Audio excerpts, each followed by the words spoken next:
ایسے ملک میں رہ رہے ہیں جس میں اللہ کا قانون نافذ نہیں ہے، جس کا مالی نظام سود اور جوئے پر ہے،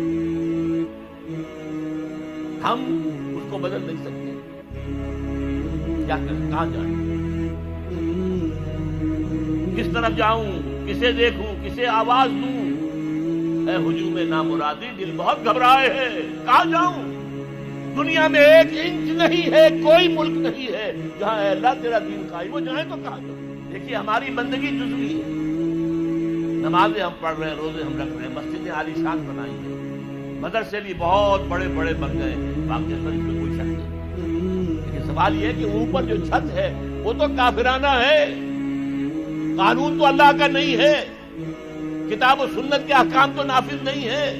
ہاں نماز ہے، روزہ ہے، حج ہے، زکات ہے، تو نماز اور روزہ تو ہندوستان میں بھی ہو رہا ہے، تو چند ایک مسجدیں ہیں جنہیں وہ تاریخی اعتبار سے کہتے ہیں کہ یہ ہمارے مندر ہوتے تھے جنہیں مسجد بنایا گیا، ورنہ وہاں پر ہزاروں لاکھوں مسجدیں ہیں، آباد ہیں، لوگ نمازیں پڑھتے ہیں، کوئی روکتا ہے انہیں؟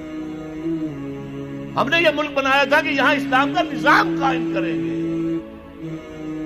نماز تو آپ امریکہ میں جا کر پڑھیے، امریکہ کو کوئی اعتراض نہیں، لیکن تم کہو کہ اسلام کا نظام ہم قائم کریں گے، نہیں کرنے دیں گے تمہیں کبھی بھی۔ تم چاہو کہ تم اسلام کا معاشی نظام قائم کرو، کبھی اجازت نہیں دیں گے۔ تم چاہو کہ اسلام کی معاشرتی اقدار کو تم قائم کرو، کبھی نہیں کرنے دیں گے۔ یہ ہے اس وقت جو ہمارے ساتھ پیش آ رہا ہے معاملہ، پورا مغرب اس پر اڑا ہوا ہے، اسلامی نظام کہیں نہیں آنے دیں۔ ہاں نمازیں پڑھو، ہمیں کوئی اعتراض نہیں، روزے رکھو، تم روزے 30 کی بجائے 100 رکھو، ہمارا کیا لیتے ہو؟ تو اب ہم جو کفر کے تحت زندگی گزار رہے ہیں اور اس اعتبار سے اللہ کی نگاہ میں ہم کافر ہیں، سوال یہ ہے کہ جائیں تو کہاں جائیں، کریں تو کیا کریں؟ نظام کفر کا ہے، قرآن کہتا ہے وَمَن لَّمْ يَحْكُم بِمَا أَنزَلَ اللَّهُ فَأُولَٰئِكَ هُمُ الْكَافِرُونَ۔ جو لوگ قرآن کی، اللہ کی اتاری ہوئی شریعت کے مطابق فیصلے نہیں کرتے وہی تو کافر ہے۔ اور کافر کسے کہتے ہیں؟ اقبال نے کہا نا، بتوں سے تجھ کو امید ہے، خدا سے نو امیدی، مجھے بتا تو صحیح اور کافری کیا ہے؟ تمہاری ساری امیدیں امریکہ کے ساتھ وابستہ ہیں، وہ مسئلہ طے کرا دے، وہ یہ کرا دے، وہ کرا دے، وہ معاملہ ہمارا، وہی تو سب سے بڑا چور وہی ہے، سب سے بڑا ڈاکو وہی ہے، سب سے بڑا اسلام کا مخالف وہی ہے، اور اسی کے پاس ہم جاتے ہیں۔ قرآن کا فتویٰ تو یہ کہ تم کافر ہو، ہاں انفرادی طور پر تم مسلمان ہو، اجتماعی طور پر قومی سطح پر تم کافر ہو۔ وَمَن لَّمْ يَحْكُم بِمَا أَنزَلَ اللَّهُ فَأُولَٰئِكَ هُمُ الْكَافِرُونَ۔ یہ 7واں رکوع ہے سورہ مائدہ کا، اور پھر فرمایا وَمَن لَّمْ يَحْكُم بِمَا أَنزَلَ اللَّهُ فَأُولَٰئِكَ هُمُ الظَّالِمُونَ۔ جو اللہ کے اتارے ہوئے قانون کے مطابق فیصلے نہیں کرتے وہی تو مشرک ہے۔ اللہ کے حکم کو چھوڑ کے کسی اور کے حکم پر فیصلہ کر رہے ہو، اس سے بڑا شرک کیا ہوگا؟ اور تیسری مرتبہ فرمایا وَمَن لَّمْ يَحْكُم بِمَا أَنزَلَ اللَّهُ فَأُولَٰئِكَ هُمُ الْفَاسِقُونَ۔ وہی تو فاسق ہیں، فاجر ہیں، وہی تو سرکش ہیں، وہی تو باغی ہیں، وہی تو غدار ہیں اللہ کے، جو اللہ کی شریعت کے مطابق فیصلے نہیں کرتے۔ اب ان 3 آیتوں کے روح سے سمجھ لیجیے ہم کہاں کھڑے ہیں، کیا کر رہے ہیں۔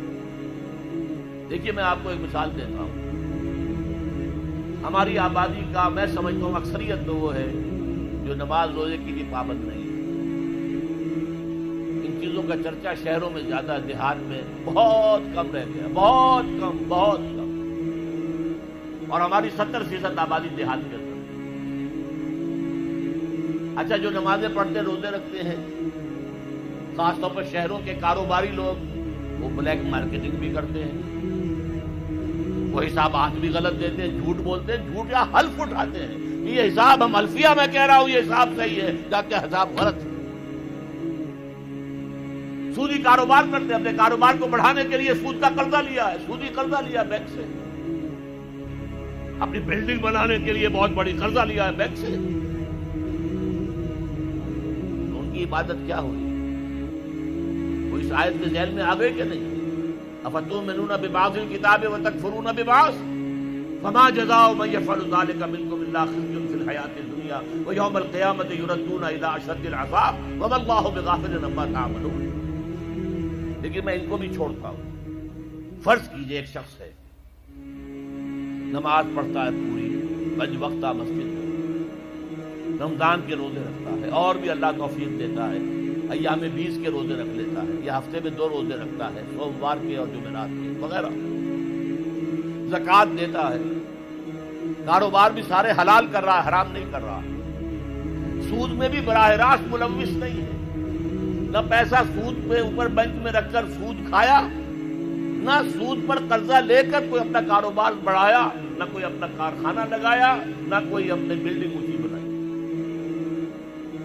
پردہ بھی اس نے اپنے گھر میں بالکل شرعی نافذ کر دیا، وہ اس پورے اسلام پر کاربند ہے جس میں وہ کاربند ہو سکتا ہے اس وقت، لیکن وہ اس قوم کا فرد ہے جو قوم اللہ کے فتوے کے مطابق کافر قوم ہے، جو اللہ کے فتوے کے مطابق مشرک قوم ہے، جو اللہ کے فیصلے کے مطابق فاسق و فاجر قوم ہے۔ قوم کے فرد ہم اسی کے ہیں، چور کا ہاتھ تو نہیں کاٹا جا رہا، ڈاکوؤں کو وہ سزا تو نہیں جا رہی سورہ مائدہ میں جو آئی ہے، ان کے ہاتھ اور پاؤں مقابل سم سے کاٹ دیے جائیں، یا یہ کہ انہیں ملک سے باہر دفع کر دیا جائے، قتلوا تقتیلا، ان کے ٹکڑے کر دیے جائیں۔ ڈاکوؤں کو کوئی سزا ملتی ہے ایسے؟ لیکن اصل میں جو لوگ شور مچا رہے ہیں وہ ہیں جو کہتے ہیں کہ یہ اسلامی سزائیں وحشیانہ ہیں۔ بے نظیر بھٹو کا کہنا ہے یہ وحشیانہ سزائیں ہیں، اللہ کی دی ہوئی سزائیں وحشیانہ ہیں، معاذ اللہ ثم معاذ اللہ ثم معاذ اللہ، کلمہ کفر ہے۔ اب اس کا کیا علاج ہے ہمارے پاس؟ کیا کریں؟ میری بات کو توجہ سے سنیے، اس نظام باطل کو ذہناً تسلیم مت کرو، اس نظام باطل کی خدمت مت کرو، don't reconcile with it, don't serve it, don't support it. اس نظام کے تحت پھلنے پھولنے دولت مند بننے کی کوشش مت کرو، بلکہ اپنی زندگی کو سکیڑو، اپنی ضروریات کو کم کرو، اپنے آپ کو ذرا آزاد کرو، اپنا وقت، تاکہ اس وقت کو تم لگا دو اس نظام کے خلاف جدوجہد میں۔ ایک ایسی جدوجہد، ایک ایسی کوشش کہ اس نظام باطل کو جڑ سے اکھیڑ کر پھینکنا ہے اور اس کی جگہ نظام حق، دین حق نافذ کرنا ہے۔ یہ جدوجہد اگر کرو گے، تن من دھن لگاؤ گے، تو یہ کفارہ ہو جائے گا کہ تم کافرانہ ملک میں رہ رہے تھے، اس کا نظام کافرانہ تھا، تم چاہے اپنے آپ کو مسلمان سمجھتے تھے لیکن نظام کافرانہ تھا جس کے تحت تم زندگی گزار رہے تھے۔ ہاں اگر یہ کرو، اے اللہ میں نے اس نظام کو ذہناً تسلیم نہیں کیا، اے اللہ میں نے اس کی خدمت نہیں کی، میں نے اسے سپورٹ نہیں کیا، اے اللہ میں نے اس کے درمیان اس کے نیچے رہتے ہوئے عیش کرنے کی کوشش نہیں کی، اے اللہ بلکہ میں نے کم سے کم اپنی ضروریات کر کے وقت نکالا اور اس کے خلاف جدوجہد کی، اس نظام کو اکھاڑ کر پھینکنے کے لیے کوشش کی اور تیرا نظام لانے کی جدوجہد کی۔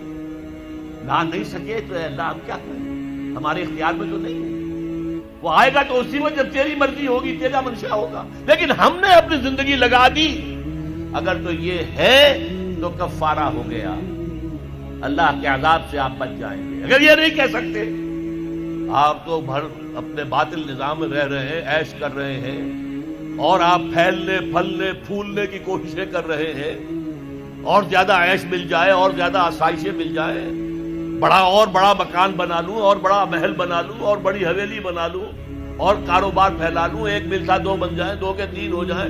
اگر اس چکر میں آپ رہے اس نظام باطل کے تحت، تو آپ اسی کے ایبیٹر ہیں، آپ اسی کے مؤید ہیں، آپ اس کے سپورٹر ہیں، اور آپ بھی اتنے ہی بڑے مجرم ہیں جتنا بڑا یہ نظام